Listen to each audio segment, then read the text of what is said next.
Hey everybody, I hope you had a great weekend, and I'm sitting here on the third floor surrounded by tons and tons of books and magazines and just my research. Um, the last few days, some stuff's been coming up in the news, and well, I mean, it's been for a while now, but things have been coming up in the news that I started thinking, I better revisit this art installation that I did back in 2000. Actually, I think it was 2013, actually. Um, Even when you don't have any money and you can't help but want to keep making things and create. Hey, Gianna. Um, I'm on the job search for you, girl. I heard what happened, and I can't wait to hear the story. And it should be interesting. But yeah, I'm sure you'll be fine. You'll find another job. Forget the airport. But side note, let's go back to what I was talking about. So in 2013, I'm doing all this research. All this stuff was happening in 2013. We had the Boston bombings. We had, everyone pushing for everyone to get the BRCA1 gene, checked out.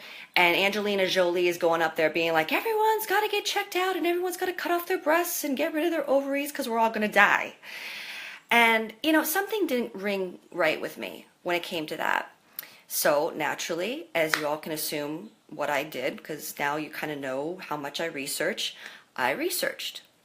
And so for about 3 weeks or so, I spent looking up what exactly through scientific journals, through, it even actually, the telomeres, finding the telomerase genes, which is the telomeres, which is the BRCA1 gene. There was 3 scientists that won the Nobel Prize for finding this. And I'll explain to you why in very layman's terms, okay? But let me just preface by saying we're going to be talking about science, life extension, the ancient concept of Milk of Hathor, the fountain of youth, because that's what it comes down to, you guys. There are real people in the world right now, through stem cell research, all the different scientific names that they like to put on there, what it comes right down to is these guys have been looking up the fountain of youth for a very long time. And actually it's found out in the BRCA1 gene. So that's what I want to share with you through this art installation I put together in 2013. That's what we're going to be talking about. So where do we begin? Because this is a lot of information. And prepare yourselves, it's going to be a long one. So if you check in now and you're like, oh man, I'm running around and I got stuff to do, just bookmark this video. You go home tonight, you have a glass of wine, you chill out, and you listen if you want to. So I'm going to start this whole thing by going way back to the ancient Egyptians. Okay? Now the ancient Egyptians, which we see their symbolism everywhere nowadays. It's in art, it's in the big pop stars, it's the codices, the symbol for the medicines, for the hospitals. That's actually an ancient Egyptian concept. And anyway, they believed very much so that bodily fluids are very magical. Okay, that was the ancient Egyptian concept. Semen, blood. I mean, this is kind of gory, but I mean, let's just get real here. Let's grow up and talk about it, okay? Also the milk. The milk of the woman was used very magically. And so there's an interesting quote listen to this, this is interesting, because they said, a spell from the Berlin magical papyrus instructs that if one takes milk and honey at sunrise, it will become something divine in your heart. Okay. They also believed that Isis was truly actually a real goddess. And so if you had the milk of Hathor, which was the true goddess, like say Nephilim, you would have eternal life. In the physical sense, not in the spiritual sense, but in the physical sense, okay? So we're talking all these mythologies, and so I'm just going to ask everyone to kind of open your mind and just imagine that there are people in the world that believe it's not just mythology. That through all the scientific research that people have been doing, especially in the last 100 years, they're coming to very, very conclusive evidence that you can physically return on that boot for physical eternal life, or at least major life extension. And actually it is called life extension. Google's involved in it with Calico. They have a program under Alphabet, is the big company that Google has now been bought over. Now Google's just one of their components, but there's a bigger company called Alphabet, okay? And within this whole system of wanting smart houses, and they want to be able to give you the information of what you need to know, and all these different things, they actually have a company called Calico that's looking up life extension. The Human Genome Project is all about life extension. All of these different companies, ever since the BRCA1 gene has been isolated and learn more about, all of these folks are opening up companies dealing with life extension. Why? There's a connection, okay? So back in 2013, my little red beamers went up when, anytime you hear the media telling you that, you need to go and do this sort of thing for the benefit of yourself, no.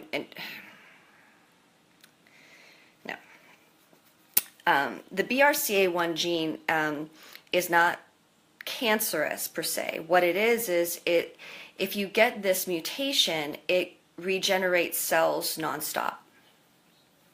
So think about that. What if you're regenerating cells that are healthy constantly? You've got physical eternal life. Your DNA never stops. Telomeres are the little, so you got these like DNA cells, right? And they look like big X's. They look like this. They look like this. Okay? And at the ends of each one of your little DNAs are telomeres. Do you see that? The telomeres are the caps at the end of your DNA, and if the telomeres get worn down, you start aging. And there's all kinds of different ideas of why people think you age. Personally, for me, I believe it's thoughts. I believe it's habits. I believe it's stuff that you put in your body, whether it's lotions or toxic things or food. Emotions can wear you down. Constantly being exposed to very toxic people that wear you down can also be one. I've been around a few. But the point is, the BRCA1 was a gene that they realized that the telomeres weren't actually shutting down. They were continually going. But the thing is, sometimes we get only enough truth and then a huge spin. Now, this might shock some people in the world, but there are some people that like to profit from knowledge. And as long as they have the knowledge, they can profit from other people not knowing exactly the real knowledge. There are people in the world that are like that. Shocking. Shocking. I know it's shocking, but it's true. So let's just say, hypothetically speaking, that there are a couple people in the world that find out that, wow, if we can get more BRCA1 to experiment with and find out about eternal life and eternal, like physical, not eternal spiritual life I'm talking about. These guys are all about the physical. Wouldn't that be great? So they cause a manufactured conflict in telling people, well, if you have the BRCA1, and this is like a truth, but it's a half-truth. So go back to 2013, and I have an article that I'm going to share with you because it's actually part of the installation that I did. What they had said was, this is how they posted it. If you happen to have the BRCA1 gene, then you are close to having cancer. So you need to get screened. And if you have the BRCA1, it's all like scary, scary, fear, fear. If you have you have to get screened for the BRCA1 gene. And if you do, and you have it, you got to get rid of it. Because it could become cancerous. Now let's peel the onion away from that statement based on the scientific research, and you guys can look this up. Look, you know, I just have a lot of time on my hands, all right? And a lot of people are running around survival mode trying to make things happen for their families, okay? And God bless them. My journey is not necessarily that. So you know what? I spend a lot of time looking up things that I feel in my heart I need to look up. I create art out of it. I want to talk about it and share it with you so that, guess what? You guys can live amazing, abundant, great lives and not get played. And you don't have to spend the time doing the research. But if you want to, it's there. I mean, it's all right there. It just takes time and knowing where to go. You know, knowing how to fish through all these ridiculous things. But this is what they didn't tell. They didn't say that, well, actually what the telomerase does is it is a gene that just, it's mutated in the sense that it constantly rejuvenates you. Now, if that cell were to get a toxin in it, say you have a BRCA1 gene and you're constantly rejuvenating your DNA and staying young, because you know your DNA is not wearing down because the caps are just like constantly rejuvenating. It's just like it's on super regeneration mode. The only time you'd actually get the cancer is if you're exposed to a toxin outside yourself, like say PCBs, plastics, right? And the actual genes that are working to constantly, you know, really keep that eternal life go, all of a sudden they get toxic, and of course then they're going to naturally turn to becoming cancerous and go crazy by pushing the negativity. But do you hear what I'm saying? It's like the nutrients that the mother gives their child when they're a baby, and that's all they need, and all of a sudden they, like, you know, they've got an amazing immune system. The babies tend to be healthier than if the women don't breastfeed. Do you see the connection here? So when I started researching, you know, more and more about the telomeres, this is what I learned. Milk of Hathor, check it out. It's an actual concept. And this is the installation, just one of them, that I did. I'm going to turn this around. I want to talk about this. You know, with a lot of these things that I work on, they're like almost like little mock-ups of what I would love to do on a larger scale in a gallery. But I don't have funding. I literally just do this stuff on my own. Come up with ways on how to put it together the best way I can within a very, very tight budget. But it's going to happen anyway. I don't live by, well, if I don't have money, nothing can happen. That's just not how I live. So here, there's a lot of symbolism going on here. So obviously this is a little milk carton, but if you look closer, there's a Hathor, and that symbol there is very, very important. It's the shin symbol. And it's also, if you look even more carefully, this is actually a book. So you can look this up. This is part of a cover of a book. So Igor Vaknovich. I'm gonna assume that is Igor Vaknovich. And these little symbols here, these little statues, these were my dad's. I don't know if they were my granddad's too, because they're pretty epic. These are toys. I'm trying to see if there's a couple of them have. Oh, here we go. Yeah, actually, these are really old. J.M. Miller. You can read here.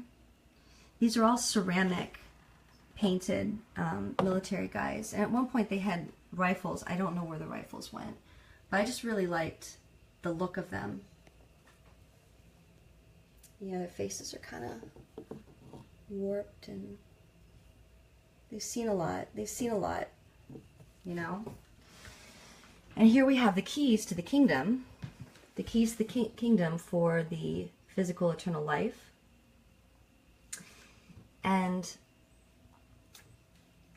this is actually an article that I cut out to make it look as DNA here, but it's an article that I found in the Pittsburgh Tribune Review in May, I think it was like May 10th of 2013.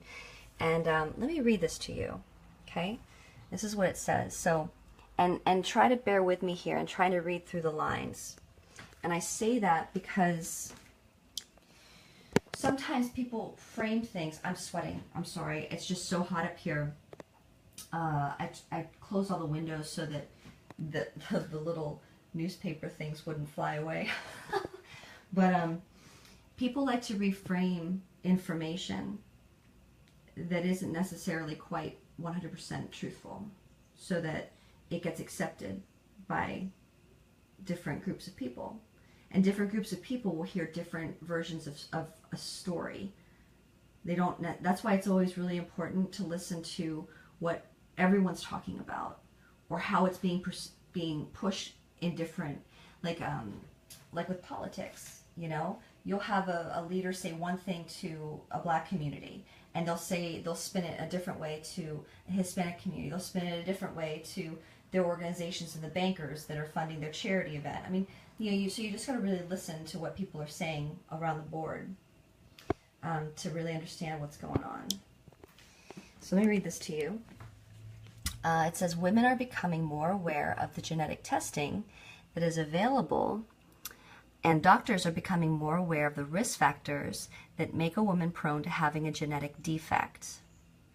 Now see, they're already framing it that the BRCA1 is in fact a defect. Is it? Because they don't seem to say it's a defect in the higher echelons. They only see it as a defect is when it starts regenerating through a toxic component. But if you keep it pure, they found eternal youth. They didn't mention that, did they? So it goes on to say, and that was Priya said, I'm not sure who Priya is, probably a doctor. It's an education process, and sometimes that means a indoctrination process, not an education process. So then it goes on to say, genetic testing for breast cancer has been available for a decade. Interesting.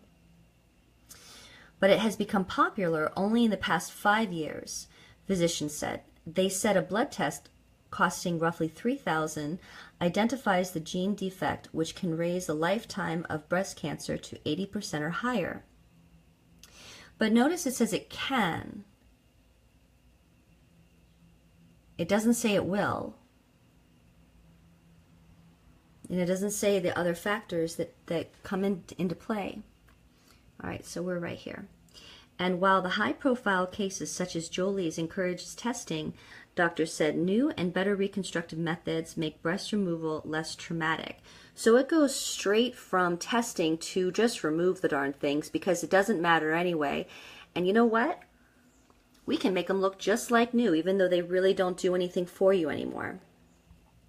Moving on. Not only do we still have the ability to reconstruct the breast, but we can save pretty much all the skin. Well, what about the nutrients behind it that actually keep us healthy? Just saying. The breast looks essentially the same on the outside.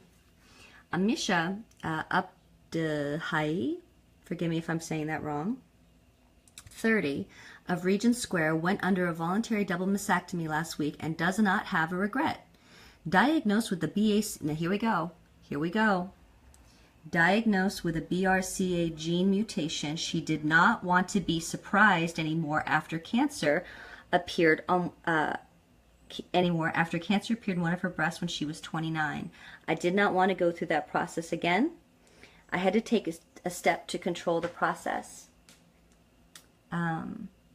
The insurance companies, so I'm reading this through the, let's see, the insurance companies generally provide partial payments for mastectomies and reconstruction for women who face, that's a no-brainer. Okay. This is just hard to read, guys, when you know what's happening here. I'm just going to let you guys read this out, okay? Can you read that? That's real nice that the Affordable Care Act requires insurers to cover genetic screening for women with a known risk factor. Guess why? Because they can benefit from getting your BACR1.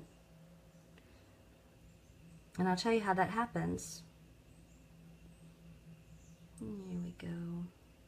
Well, of course it's going to, if you take your boobs out and you take your ovaries out, of course you're going to have zero issues with getting it in those areas because you've basically cleared yourself out.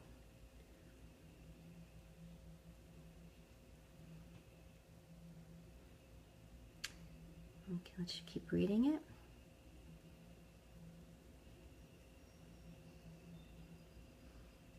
Okay.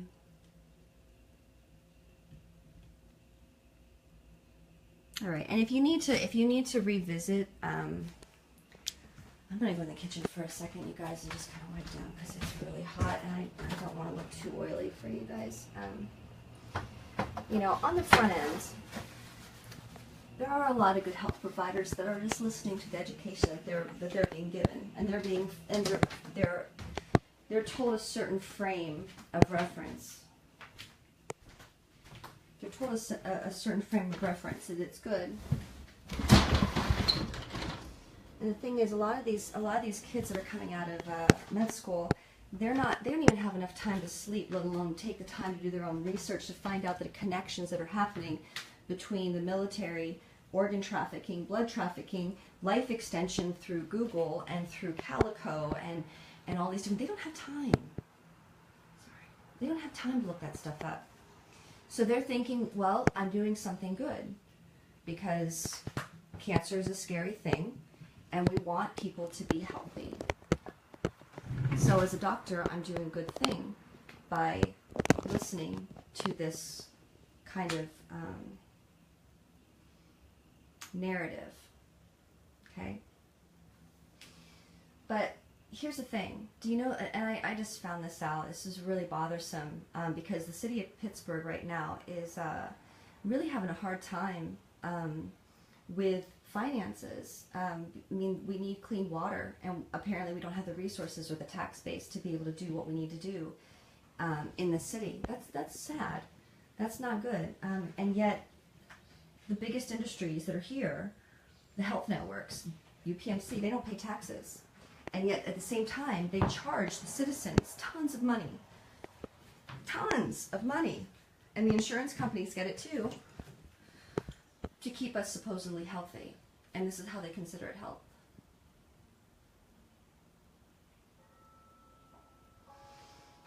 All right. So, let's go over here. I'm going to show you something. This is another part of the piece. Just going to take the time. And literally,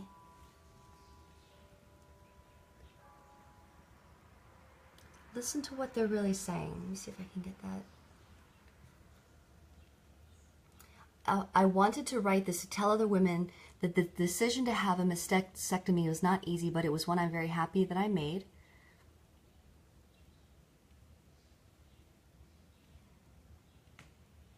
Do you know that she's part of the CFR? Do you know that she has a problem with self-harm? Do we really want to listen to someone that not only is part of some serious global trafficking and organ collecting, which is what they do, and we're going to listen to her getting rid of things in our own bodies that keep us healthy? And the worst part about it is they have us paying for it. They get you so fearful that they're the experts. And we have to listen because we're going to get hurt otherwise.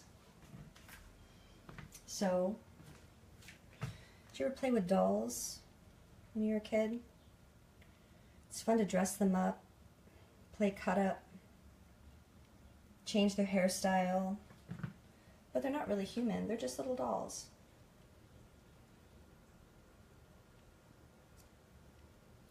Some people look at other people like that, especially when there's money to be gained. And you've got a whole bunch of people running around without the elements of what would keep them healthy. And they just become candy. They just become candy. And they all listen to Pied Piper. There's another piece here. And it's funny, when I put this together in 2013, I thought, oh my gosh, I am going to be dead exposing some of this stuff. But you know what? It's funny. People don't even pay attention. They really don't even pay attention to it.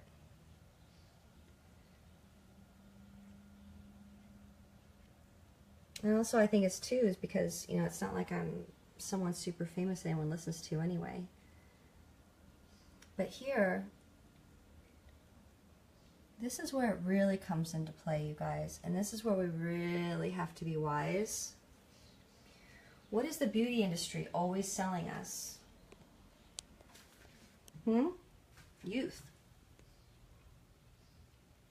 All the time. All the time. And different youth serums. And isn't it interesting, since the 90s, when the BRCA won, the telomeres, the abortion industry, all these different industries really started taking off. All of a sudden, at the same time, you've got tons and tons and tons of beauty companies that talk about how they've got serum that keep you looking young. Serums, but they never tell you what's in them. They talk all kinds of medical, like, oh, we've got DMAE, and we've got all these different things, and for, you know, $20,000 a pop, you can get injections to have your skin and your whole body regenerate. Where's that all coming from? Where's it all coming from? Yeah, these are important connections. I know it's not, again, it's not exciting stuff to talk about as far as like, hey, I just wanted to find out what you did for 4th of July yesterday, you know. But point of the matter is that, you know, if we're not careful, which we've already gone really far down this rabbit hole of creating economies that really are cannibalistic, that we finally have to just kind of step back and go, what are we really getting involved with, and what can we really change? So it's no coincidence that a lot of the ISIS symbology is everywhere nowadays. It's in that ISIS terrorist group, but I think that goes a lot spiritually deeper than what we think it is. It's no coincidence that a lot of pop stars are putting ISIS all over their, tattooing this all over their bodies. It's not a coincidence that a lot of celebrities talk about products that do this kind of thing. It's not a coincidence. So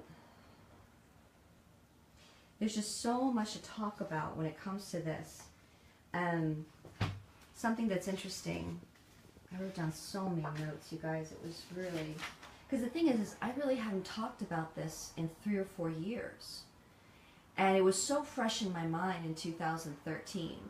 You know, all of this stuff was going on, and it was just like boom, boom, boom, boom, you know, and then you take a break for a few years, and it comes up, and you're like, whoa, okay, not only do I have to remember the stuff that was going on then, and really frame it properly, but also all the things that have happened since then. I mean, stem cell research has gone out the wazoo as far as, you know, the ability of what they're doing. You know, I have a subscription to The Scientist here, and this is a turn it this way. This is a really great issue. It's February 2015, and it's talking about all kinds of things when it comes to the DNA and cellular activity that was going on 2.5 years ago. Here in this edition, they were talking about the telomeres as well. The entire issue, both issues. This one is March of 2015. Both of which were talking at length about this kind of stuff. And you know what I find is interesting as far as the aging goes. There's a gentleman called Aubrey de Grey. I think I said that right, Aubrey de Grey. And he's working on life extension where he, and this is the one thing that I do agree with him, which is very interesting. He believes that you can stop aging just by preventing the concept of disease, by stopping the disease itself, preventing it completely, because he believes that all disease comes from, you know, mutations. I believe that too. I just come from a different perspective, in that I don't think that we need to spend billions of money and constantly be doing organ transplants and blood transfusions. And I'll get into that in just a little bit. But blood transfusions to stay healthy. So Dr. Aubrey de Grey is really interesting. He is in charge of SENS. It's SENS. It's an acronym. Research Foundation. And he has been going around for a while now talking about how we can keep ourselves young just by not allowing the cells to get sick in the first place. Like, he believes this avoids sickness in the first place, which, yeah, it's exactly right. Whereas other ones that are other groups that are involved in this kind of stuff, they don't really see it that way. They believe in things that you're not really supposed to do at all. A lot of billionaires right now are taking in young people, and they're taking their blood, and they're doing transfusions with it. That is a very dangerous road to go down. We're talking about vampirism here, in one way, shape, or form. There are people that are drinking that kind of stuff and thinking that they're going to stay young. I mean, it's documented. I mean, they put it into scientific clinical terms, but at the same time, you know, why is our culture constantly pushing vampirism? I mean, like the whole, oh, I love vampires, I love this, I love that, I love the occult, there's a reason. Now, do you want to be? I mean, in that kind of society, how many people you think are going to be on the receiving end? How many people are going to be on the giving end? So you really want to promote a society that the majority of people, because I can guarantee you may think it's cool, but you're going to be food too. It's not good. It's not good. And a lot of this stuff, you can look it up.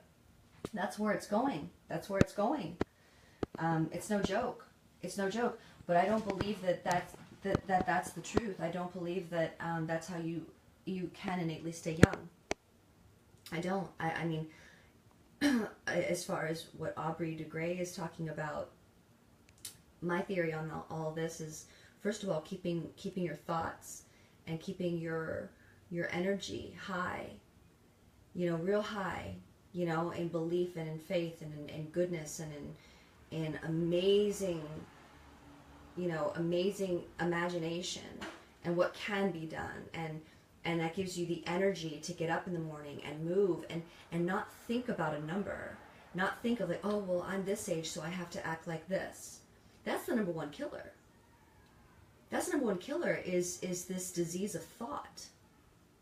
In my mind, we'll go back to this other research that I've done for a while. Let's just talk, okay? Because sometimes it's really hard for me to just read from my notes. I just don't feel like it's fair to. I'm not talking with you. I'm talking like reading something. But, you know, a lot of they spend billions and billions of dollars, you know, trying to find this eternal youth, or trying to find this. Well, first of all, we know through Christ we're good as far as spiritually goes. And then all of a sudden you actually can get rejuvenated in the physical sense with your thoughts. Think about that. Because and telomeres scientifically prove that we once were connected with the eternal, even on a physical realm. But it's like God shut that off. It's like when Adam and Eve screwed up and they went, okay, so you can't quite live as long as we were hoping you would. So we got to cap that off. Well, there's the cap of the telomeres, the cap of the DNA. And then turning that back on again, which we can do naturally. Isn't that interesting? Once we get attuned to that kind of eternal thought process, we get attuned to eternal spiritual language. We get attuned to spiritual things that literally feed us mentally, spiritually, physically on that level. You don't need blood transfusions from other people. You don't need to like get psoriasis of the liver because you were terrible to your body and then take it from some young person. That's not cool. That's horrible. You don't do that, you know, just because you're careless with yourself. All of a sudden you think because you got more money than God, you're going to take it from someone else? No way. That's not how we were supposed to be. You can literally rejuvenate your own DNA through all these different practices, as well as eating right, and really truly getting into that language of true like truth. You know, it really does. I mean, the disease is thinking wrongly, and people miss the mark every single day, and that doesn't cost any money. And you don't have to dissect a whole bunch of animals for 50 years to find that out. It's only when people are lying to themselves and they want to find a shortcut that all these other things happen. And this is where it gets all tied into. This has not been just researched since the 1990s. Remember Indiana Jones and the Indiana Jones series? And they talk about, look, oh, he's this big explorer. You know, there's a story of this explorer in the 1920s that was researching all this Egyptology. Well, guess what? There really were people in the 1920s researching Egyptology. And there was a reason why. They wanted to learn as much as they possibly could about ancient Egyptian culture because someone, Aleister Crowley, had the Book of the Dead, and they were trying to create eternal, they were trying to find the fountain of youth, which is i.e. the Milk of Hathor, which is i.e. Life extension through the Book of the Dead, because that's one of the reasons. I mean, the Egyptians knew exactly what they were doing as far as physical rejuvenation goes. That's why they mummified the bodies. That's why they had the DNA all lined up, all the different fluids of each king and each queen. They had all of it, and so all of these 20th century folks that are into this stuff, the Luciferians, want to know how to do it. And they got it now. They got it. But they don't tell the majority of people the cost. What it's going to cost us to do this. So it's important that you guys know this stuff. It's not fun, but it's important because, you know, if you are quick to listen to the supposed healthcare providers that are around nowadays, that totally are trained into this way of thinking without realizing the source of it, because they just want a paycheck, and they want to be called a doctor, and they want to change the world. Some of them are very good people. They just don't have all the keys to the kingdom. All right, so clinically, there are philosophies that, and also I want to say, how much money has been put towards cancer research, and they still can't figure it out. And yet now we've got tons of money for stem cell research, and we've got tons of money that's being put into the beauty industry. Why does Hillary Clinton's daughter Chelsea have a beauty, youth regeneration beauty company?